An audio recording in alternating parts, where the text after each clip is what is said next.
Hi, everybody. I'm Tatiana Gilbert, and I am a quitter. It's actually one of my better qualities. So let me start by telling you that when I first signed up to do a TED Talk, I kept questioning myself, asking why. What do I have to say that's so important that you all need to hear? Who am I? So I analyzed, dug deeply, but in the end, the answer was simple. I want to encourage you to take the steps necessary to just live your life happily. Maybe that involves taking steps towards doing something new, something you didn't think you had the courage to do before you met me. I'm here because I want to change the definition of success.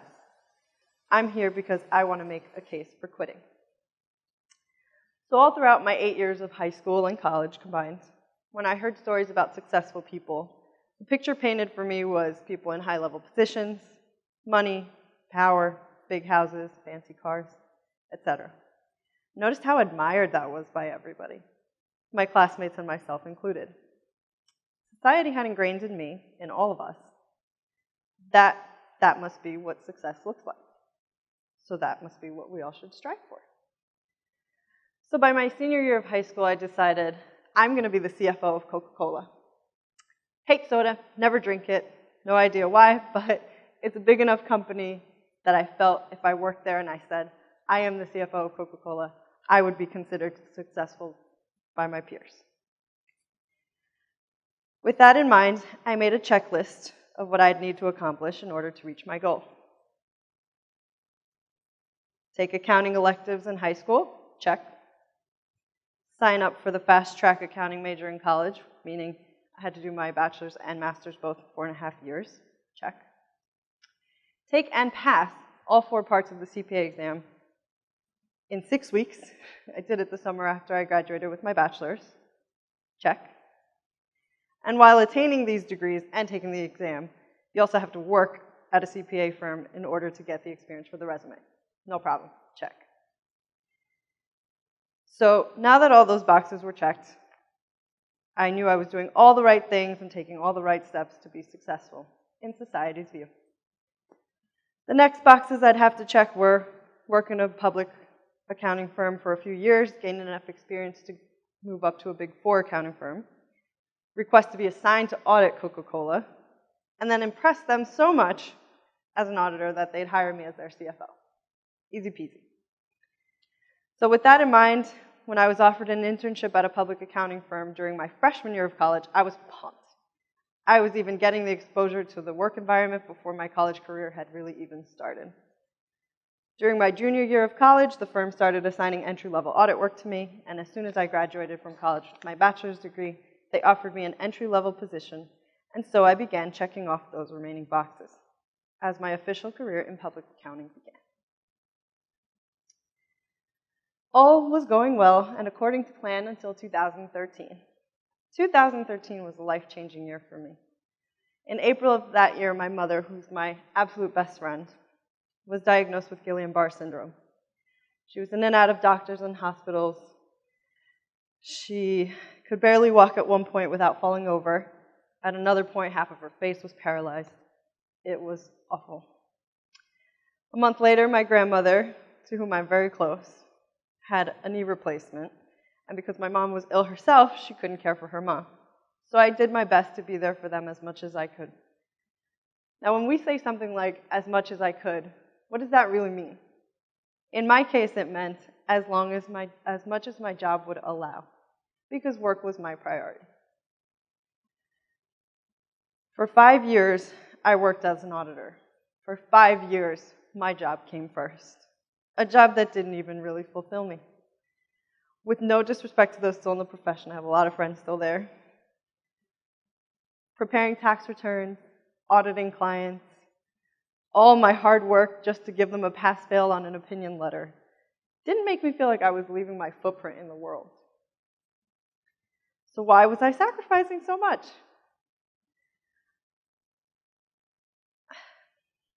I finally realized I was sacrificing my family and what mattered to me the most because I thought this is just what successful people do. Successful people work long hours. Successful people may be miserable in what they do every day, maybe not.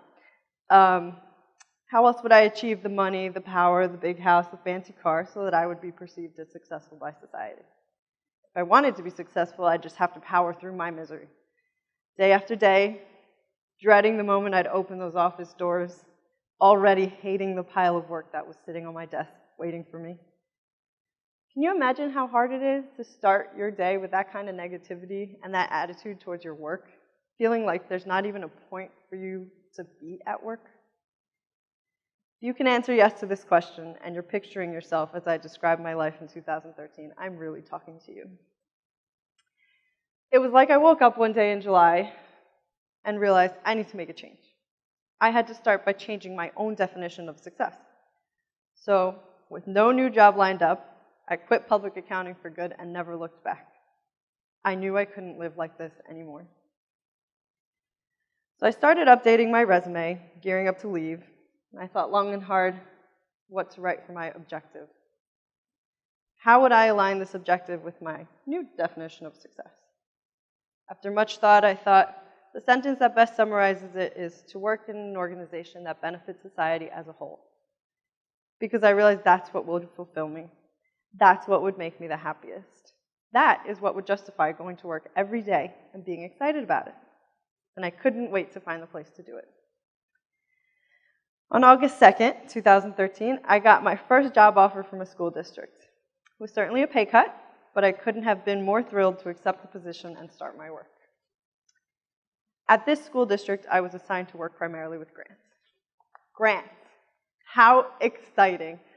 Grants which are literally meant to benefit those students that need it the most. Grants that are supposed to help make a big difference and an impact on the education of our students. Awesome. I loved it. I loved going to work each and every day. I loved every workshop I attended to learn more on the topic. I was finally fulfilled and so very excited to go to work. And the cherry on top, I had even finally achieved the ever so sought after work-life balance.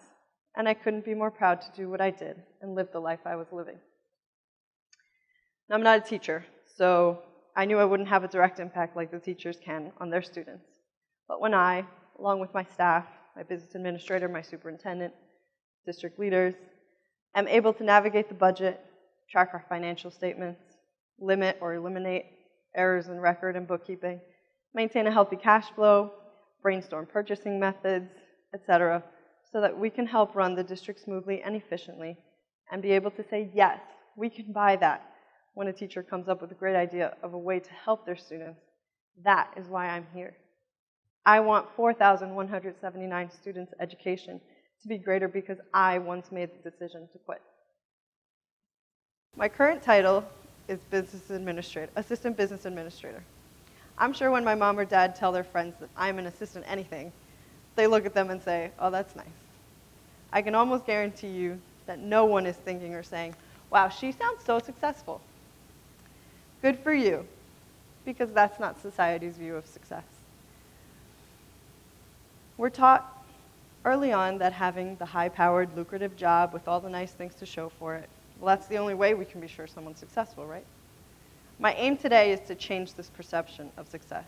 My aim is to change our way of thinking so that when people ask you, what do you do for a living, their next immediate thought isn't deciding whether or not you're successful in their eyes. But their next question is, are you happy? Because that's what really matters. That's what defines someone's success. Your happiness is equal to your success, and this is what we need to teach our kids. We need to teach our students, our own children, from an early age that there is no one definition of success. It looks totally different for different people. And they really need to evaluate their own principles and desires for what they want out of life in order to determine what their own personal definition is, and then strive for it. It's also very important for them to know that personal goals and definitions of success can, and most likely will, change as their lives progress. If they need to make adjustments to their lifestyles to strive for their new definition of success, then they should be encouraged to take the steps to make that happen, no matter how scary those necessary steps may be, or how slowly they may have to take them. Make them take the step. Now, I'm not an educator, but I am a mom. My daughter will be 2 years old next month. I can tell you with absolute certainty that I want nothing more for her than her very own happiness. I want her to know that quitting can be petrifying. Changing your life is petrifying. But that there is nothing more petrifying than being unhappy. I never want her to feel so stuck at a job or a relationship or anything else that is in her control to change, that she just settles for living her life that way because it's easier or because it's less terrifying, even if it means she's unhappy. How do I plan on teaching this to my daughter? Well, the best way to teach or lead is by example. So I believe the most important thing I can do to teach her my new definition of success is to continue to live my life in a way that stays true to what I believe. To make sure that she knows that she and our family is my number one priority always. To make sure that she knows mommy works in a place where she can make an albeit indirect impact on the world. To make sure she knows that mommy has a job that fulfills her. And all these things alone make mommy happy, and therefore she is successful. So now that we know happiness is my new definition of success, you might ask, and how do we achieve happiness besides a fulfilling job? Well, according to one of the longest studies ever performed by Harvard University, the answer to that is close relationships. Close relationships, more than money or fame, are what keep people happy throughout their lives. If I asked you whether you thought at age 50 your cholesterol level or your satisfaction with close relationships was a better indicator of your physical health, which one would you have guessed? I personally would have guessed cholesterol levels, but turns out the answer is satisfaction with their close relationships. Now, one aspect of my life that I didn't even think to consider while I was compiling my original list of checkboxes to become successful was having a family. I got married young. He proposed to me at my senior prom, and we were married by my sophomore year of college. He was a very supportive husband. Very supportive in that he never tried to hold me back. He never complained about my 60 to 80-hour work weeks. He never complained about the networking that was required when it wasn't busy season. He never complained about the overnight conferences or the countless hours I spent studying for that CPA exam. He never complained, period.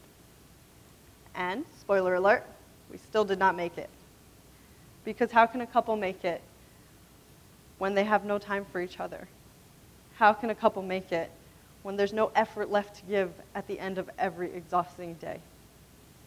We grew apart while I was building my career, and well, I eventually decided that I also needed to quit my 5-year marriage. My parents were quitters too. They were together for 21 years before they quit their marriage and got divorced. That word has such a negative connotation for people, but for me, it actually gives me warm, fuzzy feelings. You see, my parents did a phenomenal job of co-parenting for me. So for me, all it meant was 2 Christmases, more celebrations, more gifts, loads of family time. Thankfully, they've both managed to always be there for all of my events together. The fact that they quit led them to be better parents to myself and my brother. I was able to carry this positive attitude into my own divorce when the time came.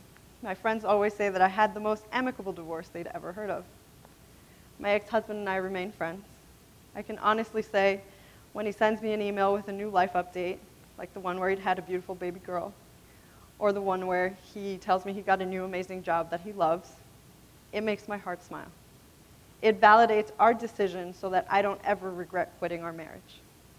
I'm thrilled we had the courage to quit everything about our lives as we knew it from the time we were 17 years old. He's happy, I'm happy. We're both all the more successful because of our divorce.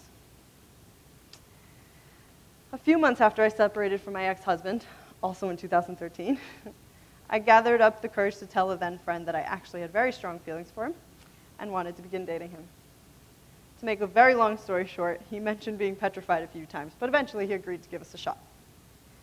We've been together for 6.5 years, married for 3. We've built a beautiful home and life together with our baby girl and our 2 dogs.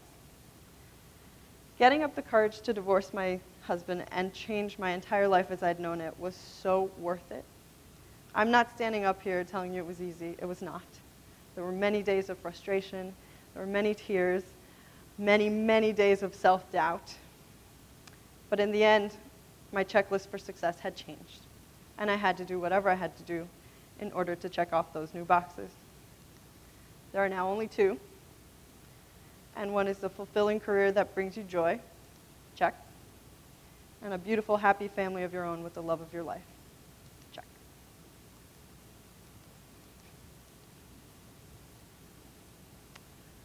This thing's killing me, sorry.